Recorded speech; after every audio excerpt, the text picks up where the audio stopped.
ఒక మనసు చిత్రంతో హీరోయిన్గా ఇండస్ట్రీకి ఎంట్రీ ఇచ్చిన నిహారిక ఆ తర్వాత పలు సినిమాలు చేసింది. అయితే ఏ సినిమా కూడా నిహారికకు మంచి పేరు ప్రఖ్యాతలు తెచ్చిపెట్టలేకపోయింది. దీంతో ఈ అమ్మడు జొన్నలగడ్డ చైతన్యని వివాహం చేసుకుంది. వీరి పెళ్లి అంగరంగ వైభవంగా జరిగింది. నేషనల్ మీడియా సైతం వీరి పెళ్లిని కవర్ చేసింది.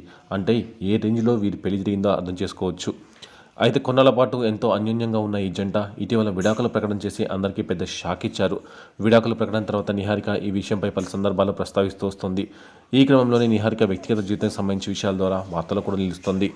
విడాకుల బాధ నుంచి త్వరగా కోలుకోవడానికి కుటుంబ సభ్యులు, స్నేహితులు కారణమని నిహారిక ఇటీవల క్లారిటీ ఇచ్చింది. వారితో కలిసి తెగ చెక్కలు వేస్తుంది. సోషల్ మీడియాలో కూడా తన హాట్ ఫోటోలు షేర్ చేస్తూ రచ్చ చేస్తుంది. నిహారిక తాజాగా కొన్ని ఫోటోలను తన సోషల్ మీడియాలో పంచుకోగా ఆ ఫోటోలో కాస్త ఘాటుగా పోజులిచ్చింది. జీన్స్ టాప్లో అందాల చేస్తున్న నిహారికపై నెటిజన్స్ క్రేజీ కామెంట్స్ చేస్తున్నారు. రోజుకి నిహారిక ఘాటు అందాలతో కుర్రాళ్ళ మైండ్ బ్లాక్ చేస్తుందని నెటిజన్లు ప్రశంసల జల్లు కురిపిస్తున్నారు. ప్రస్తుతం పిక్స్ వైరల్ మారాయి.